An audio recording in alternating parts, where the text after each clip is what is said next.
Halo YouTube, kali ini jadi belajar guru akan menjelaskan sama kamu dan mempresentasikan tentang pengantar model pembelajaran.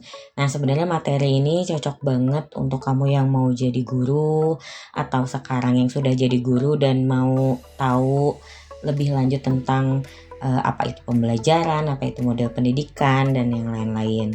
Nah, di episode pertama ini aku akan menjelaskan tentang model pembelajaran.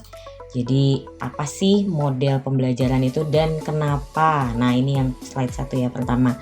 Kenapa kita perlu model pembelajaran dalam setiap pembelajaran yang kita laksanakan? Jadi pembelajaran itu sebenarnya ada proses interaksi antar siswa, antar peserta didik ya, antara peserta didik satu dengan peserta didik yang lainnya.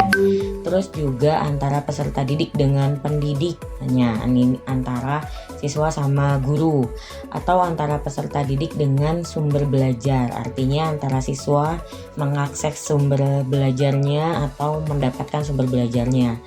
Itu untuk mencapai suatu tujuan yang jelas telah ditetapkan. Nah, untuk merangkai semua proses interaksi ini dari semua aspek-aspek ini, artinya perlu serangkaian kegiatan, dimulai dari perencanaan, pelaksanaan, hingga penilaian yang secara tepat sesuai karakteristik materi pembelajaran. Untuk materi pembelajaran ya, baik itu dari segi peserta didik, dari sarana prasarana, hingga media pembelajaran. Lalu apa sih sebenarnya model pembelajaran? Nah, menurut Joyce and Wells, model pembelajaran adalah kerangka konseptual yang digunakan sebagai pedoman dalam melakukan pembelajaran yang disusun secara sistematis untuk mencapai tujuan belajar yang menyangkut sintaksis, sistem sosial, prinsip reaksi, dan sistem pendukung. Nah, berikutnya Trianto di tahun 2007 mengatakan model pembelajaran adalah suatu perencanaan atau suatu pola yang digunakan sebagai pedoman dalam merencanakan pembelajaran di kelas. Nah, ini kalau kita lihat nih dari dua pengertian ini ya, ibaratnya yang pertama adalah kerangka konseptual. Nah, yang kedua ini adalah perencanaan atau suatu pola. Artinya sebenarnya ini kita bicara tentang sistem atau kita bicara tentang prosedur. Nah, artinya model pembelajaran ini sebenarnya berkaitan dengan step by step yang akan kita lakukan yang ada di dalam kelas terkait dengan materi yang mau kita sampaikan ke mereka atau ke siswa. Nah, berikutnya ini adalah fungsi dari model pembelajaran. Kenapa sih harus ada model pembelajaran? Nah, fungsinya tuh apa sebenarnya? Nah, fungsinya yang pertama adalah membantu dan membimbing guru untuk memilih teknik, strategi, dan metode pembelajaran agar tujuan pembelajaran tercapai. Jelas ini sangat membantu untuk guru ya, membantu dan membimbing. Jadi sebenarnya kayak kita mau ngasih materi tentang apa, nah model pembelajarannya kita pilih nih. Nah, di dalam model pembelajaran itu kan ada prosedurnya, ada step by stepnya. Nah, itu akan membantu kita untuk memilih teknik pengajaran kita seperti apa, strateginya seperti apa, metode pendekatannya ke anak-anak itu seperti apa, agar tujuan pembelajaran yang kita mau ini tercapai. Yang kedua fungsinya adalah membantu membangun hubungan antara belajar dan mengajar secara empiris. Nah, ini membangun hubungan antara belajar. Belajar itu kan jelas berarti dari point of view-nya siswa atau peserta didik. Mengajar itu dari point of view-nya kita. Nah, ini membantu membangun interaksi antara kita dengan peserta didik. Nah, yang ketiga adalah dapat memberikan suatu bahan prosedur. Artinya balik lagi ke yang nomor pertama tadi, bahwa model pembelajaran ini ada prosedurnya, ada step by stepnya. Nah, ini bisa jadi bahan untuk kita supaya kita bisa nih apa dulu ya yang disampaikan, apa dulu ya metodenya gitu. Nah, berikutnya adalah ini sama. Tadi sama ya. Nah, ini ciri-ciri model pembelajaran. Adapun ciri model pembelajaran yang baik ini perlu untuk memberikan arahan atau indikator kepada guru dalam penyusunannya. Jadi sebelum kita memilih model pembelajaran, kita perhatikan dulu nih ciri-cirinya. Yang pertama adalah rasional dan berpikiran logis berdasarkan teori-teori pembelajaran yang sudah disusun oleh peneliti sebelumnya. Studi tentang model pembelajaran terus berkembang. Artinya kalau dulu mungkin model pembelajaran cuma 1, 2, sekarang mah udah banyak ya. Dan hal ini didasari oleh harapan agar dari masa ke masa pendidikan dan pembelajaran dapat berubah menjadi lebih baik. Nah, sebab upaya memperbaiki pendidikan dilakukan untuk meningkatkan kualitas pembelajaran yang dilaksanakan peserta didik. Yang kedua adalah berorientasi pada landasan pemikiran tentang apa dan bagaimana peserta didik belajar. Memahami kondisi peserta didik sangat penting karena model pembelajaran diperuntukkan demi kepentingan mereka. Jadi kita pilih model pembelajaran jelas kepentingannya ini untuk peserta didik ya. Jangan sampai kita pilih model pembelajaran karena yang model 1 lebih mudah daripada model 2. Nah, ini kita nggak mikirin peserta didiknya, nyampe nggak ke mereka, sesuai nggak ke mereka gitu. Nah, yang ketiga, ini sikap mengajar yang diperlukan agar model pembelajaran yang ditentukan dapat dilaksanakan dengan baik dan mendukung tujuan pembelajaran. Poin ini berkaitan dengan strategi dan metode pembelajaran yang tidak hanya menuntut peserta didik berperilaku tertentu, tetapi guru juga diperlukan untuk berperilaku tertentu. Jadi dalam model pembelajaran nih nanti kita pilih, itu jangan cuma peserta didiknya yang dituntut untuk A, B, C gitu, tapi sebenarnya guru pun juga dituntut untuk punya perilaku tertentu supaya mendukung model pembelajaran yang nantinya kita pilih.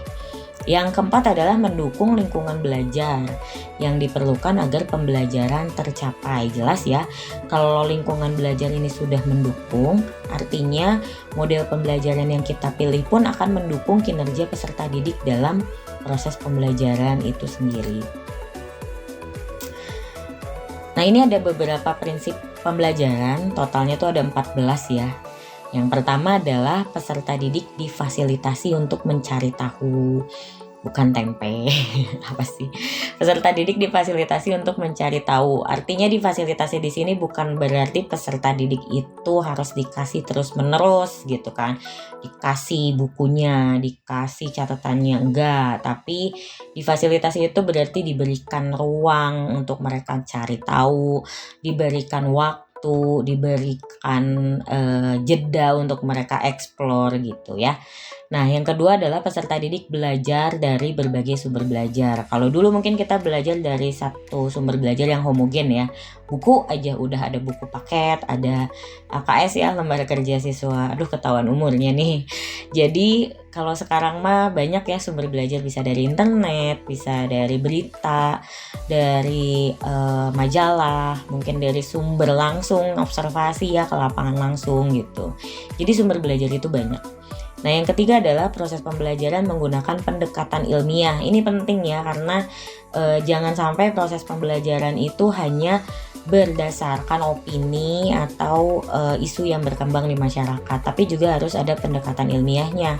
Artinya sumber-sumber belajar ini atau proses pembelajaran juga harus berdasarkan data-data ilmiah yang bisa kita dapatkan. Yang keempat adalah pembelajaran berbasis kompetensi. Kompetensi itu berarti ciri atau kompetensi anak yang kita mau nih, atau tujuan dari sikap kognitif maupun keterampilan yang kita pengen di anak itu seperti apa. Nah, ini harus berbasis kompetensi. Yang kelima adalah pembelajaran terpadu. Terpadu itu artinya jadi satu kesatuan utuh, jangan sampai terpisah kayak Hot Wheels dijual terpisah. Jangan ya. Jadi pembelajaran ini harus sifatnya terpadu, tergabung dalam satu kesatuan gitu. Nah, yang keenam, pembelajaran yang menekankan pada jawaban divergen yang memiliki kebenaran multidimensi. Artinya kita juga harus memberikan ruang untuk anak-anak ini punya pendapat, menyampaikan opininya atau jawabannya dalam banyak hal, tidak hanya dalam satu jawaban gitu ya. Nah, yang ketujuh adalah pembelajaran berbasis keterampilan aplikatif. Mungkin ada beberapa pembelajaran yang memang harus diaplikasikan, yang bentuknya bukan abstrak tapi langsung konkret gitu ya. Mungkin kayak pembelajaran aplikasi tertentu, software misalkan, atau penggunaan alat atau beberapa hal yang berkaitan dengan aplikasi. Nah, yang kedelapan adalah peningkatan keseimbangan, kesinambungan, dan keterkaitan antara hard skill dan soft skill. Kadang-kadang guru ini hanya mengajarkan tentang hard skill. Bagaimana cara berhitung, bagaimana cara membaca, bagaimana cara mengeja ya. Tapi tidak diajarkan soft skillnya. Bagaimana sikap dalam membaca, bagaimana sikap dalam berhitung, bagaimana cara kita menyampaikan pendapat, cara kita menjawab pertanyaan. Nah, ini soft skill yang kadang-kadang tidak diajarkan sama guru gitu, dan tidak diberikan kesinambungan dan keterkaitannya gitu. Yang ke-9 adalah pembelajaran yang mengutamakan pembudayaan dan pemberdayaan peserta didik sebagai pembelajar sepanjang hayat. Kadang-kadang kan pembelajaran berhenti di sekolah, padahal enggak. Siswa atau peserta didik sampai mereka tua, sampai mereka mati pun mereka adalah sebagai pembelajar, sama seperti kita ya.